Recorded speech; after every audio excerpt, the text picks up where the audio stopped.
تھا امام الصحابہ سیدنا صدیق اکبر جانشین رسول یار غار مصطفیٰ صدیق اکبر رضی اللہ عنہ، حضور کا وصال ہو گیا۔ آقا کریم صلی اللہ علیہ وآلہ وسلم کے وصال کے بعد دیکھو فائدہ پہنچانے والے لوگوں کی بات کرتے ہیں، اللہ کرے میں بھی اور آپ بھی یہ کریں۔ یار غار رسول صدیق اکبر رضی اللہ عنہ، اللہ اکبر، زمانے خلافت ہے، آقا کا وصال ہو گیا۔ فاروق اعظم رضی اللہ تعالیٰ عنہ کو اور دیگر صحابہ کو ایک پرچی دی گئی،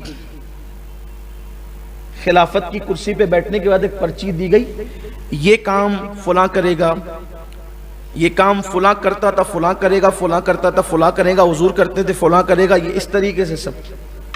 ایک کام ایسا تھا جو کام تو لکھا ہوا تھا لیکن اس کے آگے کرنے والے کا نام نہیں تھا، کام تھا کرنے والے کا نام نہیں تھا۔ یہی بات اپنی قوم سے کہنا چاہتا ہوں اور اپنے آپ سے بھی، لوگ نام کے لیے مرتے ہیں، نام کے لیے کام کرتے ہیں۔ حضور حافظ ملت فرماتے تھے کام کرو نام تو ہو ہی جائے گا، نام کے لیے مرو گے تو مرنے کے بعد سب سے پہلے نام چھینا جائے گا، اگر نام کے لیے مرو گے تو سب سے پہلے نام چھینا جائے گا، اور کام اللہ کے لیے کرو گے تو وہ نام دے گا کہ مٹ جائے گے قبر کے نشانات، پھر بھی نام باقی رہے گا۔ حالانکہ کام کرنے والوں کے قبر کے نشانات بھی نہیں مٹتے، لیکن اگر مٹ گئے تو بھی نام باقی رہے گا۔ نام نہیں لکھا ہوا تھا آگے کون کرنے والا ہے۔ فاروق اعظم نے چٹھی پڑھی، کہا بہت اچھا ہوا، ایک کام ایسا ہے جس کا کرنے والا کوئی ہے نہیں۔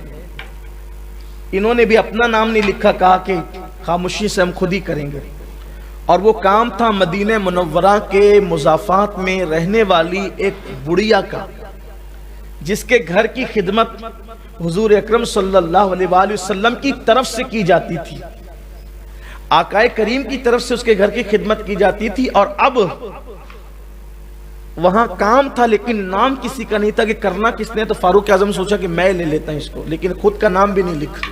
یہ گئے تو دیکھا کہ سب کام ہو چکا ہے اور بڑھیا شان سے بیٹھی ہوئی ہے، سوچا کہ چلو کوئی پہلے آ کے نیکی کر گیا، فائدہ پہنچا گیا، کل ہم پہلے آئیں گے، پھر پہلے گئے پھر بھی کام ہو چکا، یار یہ آگے کرتا کون ہے۔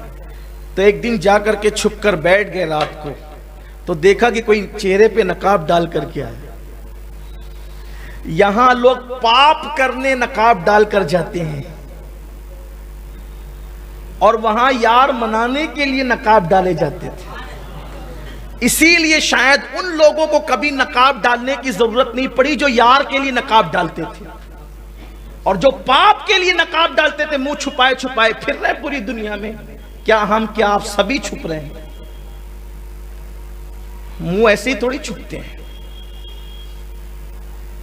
لوگوں کو اب بھی عبرت لینی چاہیے کہ قدرت دنیا میں بتا رہی کہ ابھی بھی تمہیں منہ چھپانا پڑے تو قیامت میں کیا حال ہوگا جب چہروں سے مجرموں کو پہچانا جائے گا۔ ابھی بھی اللہ کرے ہم ہوش کے ناخن لیں۔ کوئی نقاب پوش آتا ہے، کام کر کے دبے پاؤ جاتا ہے۔ فاروق اعظم نے اس کو دیکھا تو اس کے پیروں میں اس وقت چپل بھی نہیں تھی، وہ بغیر چپل کے آیا تھا، لیکن آتے اور جاتے قد دیکھ کر کے لگا کہ یہ کوئی غیر پہچان کا کوئی اجنبی نہیں ہے، یہ بہت زیادہ شناسا معلوم ہوتا ہے، جان پہچان کا معلوم ہوتا ہے۔ لیکن اندھیرے میں چونکہ تاریکی تھی، ننگے پیر آیا وہ، اور دبے پیر جب جانے لگا پورے کام نپٹا کر چہرے کو چھپا کر، تو فاروق اعظم نے دامن پکڑا، کون ہو؟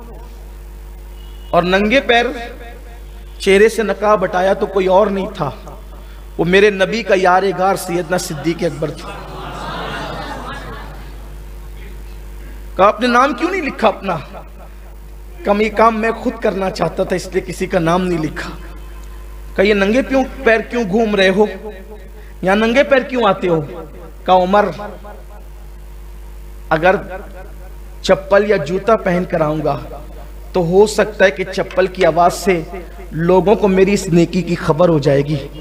دبے پیر آنا چاہتا ہوں تاکہ میرے اور میرے یار کے سوا اس کام کی کسی کو خبر ہی نہ. یہ تھے. اور پھر اس نفع پہنچانے کا صلہ کیا ملا؟ اس نفع پہنچانے کا صلہ کیا ملا کہ آج بھی مصطفیٰ جان رحمت اپنے پہلو میں سلائے ہوئے ہیں.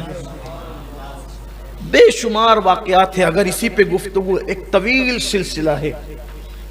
نفع بخش بنو. میرے آقا علیہ السلام نے فرمایا اس دیہاتی سے، جب دیہاتی نے پوچھا کہ یا رسول اللہ میں سب سے بہتر بننا چاہتا ہوں، فرمایا نفع پہنچانے والے بنو، نفع بخش بنو، اللہ تمہیں سب سے بہتر کر دے گا.